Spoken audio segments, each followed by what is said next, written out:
ಎಲ್ಲರಿಗೂ ನಮಸ್ಕಾರ. ನಿಮಗೆ ಮೈಕ್ರೋ ಫೈನಾನ್ಸಿನ ಒಂದು ಹೊಸ ವಿಷಯಕ್ಕೆ ನಾನು ಇವತ್ತು ಬರಮಾಡ್ತಾ ಇದ್ದೀನಿ. ಪ್ರಸ್ತುತ ವಿದ್ಯಮಾನಗಳನ್ನ ನೀವು ನೋಡ್ತಾ ಇರಬಹುದು. ಪ್ರಸ್ತುತ ವಿದ್ಯಮಾನಗಳಲ್ಲಿ ಮೈಕ್ರೋ ಫೈನಾನ್ಸ್ ಅಂದ್ರೆ ಜನಗಳಿಗೆ ಕಿರುಕುಳವನ್ನು ನೀಡ್ತಾ ಇದೆ, ಸಾಲದ ಹೊರೆಯನ್ನು ಹೊರಿಸಿದೆ.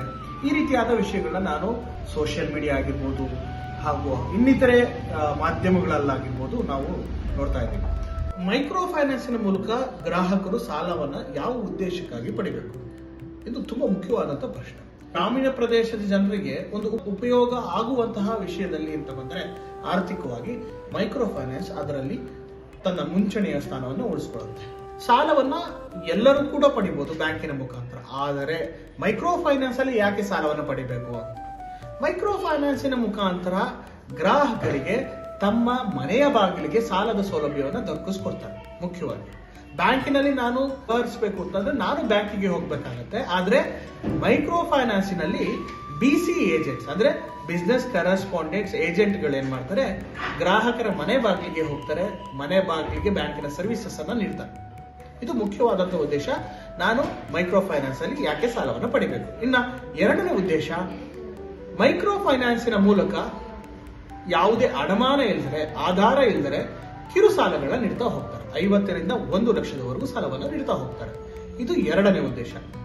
ಹಾಗಾಗಿ ನಾನು ಸಾಲವನ್ನ ಪಡಿಬೇಕಾದ್ರೆ ನನಗೆ ಸಾಲವನ್ನ ಪಡೆಯುವಂತ ಅರ್ಹತೆ ಇರಬೇಕಾಗತ್ತೆ. ಹಾಗೆ ನಾನು ಯಾವ ಉದ್ದೇಶಕ್ಕಾಗಿ ಸಾಲವನ್ನ ಪಡಿತಾ ಇದ್ದೀನಿ ಅಂತ ನೋಡ್ಬೇಕಾಗತ್ತೆ. ಗ್ರಾಹಕರಿಗೆ ಆದಾಯ ಗಳಿಸುವಂತ ಯಾವುದೇ ವಿಷಯ ಇದ್ರೂ ಕೂಡ ಮೈಕ್ರೋ ಫೈನಾನ್ಸಿನ ಮೂಲಕ ಸಾಲವನ್ನ ನೀಡ್ತಾರೆ. ನನ್ನ ಆದಾಯ ಎಷ್ಟು ಬರ್ತಾ ಇದೆಯೋ ಅದರ ಮಿತಿಯಲ್ಲಿ ನಾನೇನ್ ಮಾಡ್ಬೇಕು, ಸಾಲವನ್ನ ಮಾಡಬೇಕು. ನನಗೆ ಮರುಪಾವತಿಯನ್ನ ಮಾಡುವಂತ ಶಕ್ತಿ ಇದ್ರೆ ಮಾತ್ರ ನಾನು ಸಾಲವನ್ನ ಮಾಡಬೇಕು. ಹಾಗೇನೆ ಸಾಲವನ್ನ ಪಡಿಬೇಕಾದ್ರೆ ನಾನು ಸಾಲದ ಷರತ್ತುಗಳಿಗೆ, ನಿಯಮಗಳಿಗೆ ಬದ್ಧರಾಗಿರ್ತೀನಿ.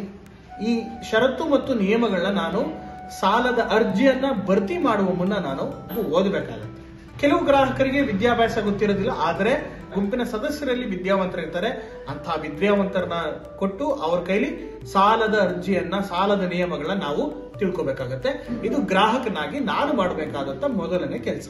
ಈ ಸಾಲವನ್ನ ಮೈಕ್ರೋ ಫೈನಾನ್ಸ್ ಇಂದ ಯಾಕೆ ಪಡಿತಾ ಇದೀವಿ ಅಂತ ಗೊತ್ತಾಯ್ತು. ಹಾಗಾದ್ರೆ ಸಾಲವನ್ನ ಪಡಿಲಿಕ್ಕೆ ಗ್ರಾಹಕನಿಗಿರಬೇಕಾದಂತ ಅರ್ಹತೆ ಏನು? ಒಂದು ಮುಖ್ಯವಾದಂತ ಅರ್ಹತೆ ಇದೆ. ಅದನ್ನ ನಾವೇನಂತ ಕರಿತೀವಿ, ಬ್ಯಾಂಕಿಂಗ್ ಕ್ಷೇತ್ರದಲ್ಲಿ ಕ್ರೆಡಿಟ್ ರಿಪೋರ್ಟ್ ಅಂತ ಕರಿತೀವಿ.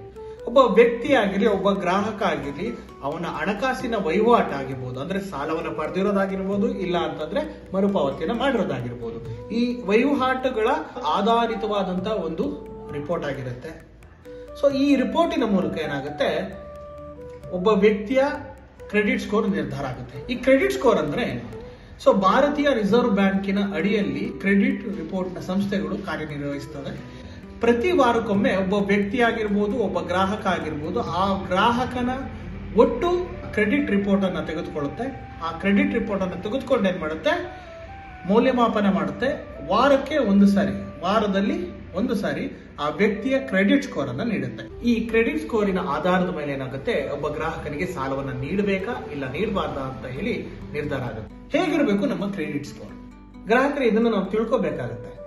300ರಿಂದ 550 ಒಳಗೆ ಇರುವಂತಹ ಕ್ರೆಡಿಟ್ ಸ್ಕೋರ್ ಸಾಲವನ್ನ ಪಡೆದಿರ್ತಾರೆ, ಆದ್ರೆ ಸಾಲದ ಮರುಪಾವತಿಯನ್ನ ಮಾಡಿರೋದಿಲ್ಲ.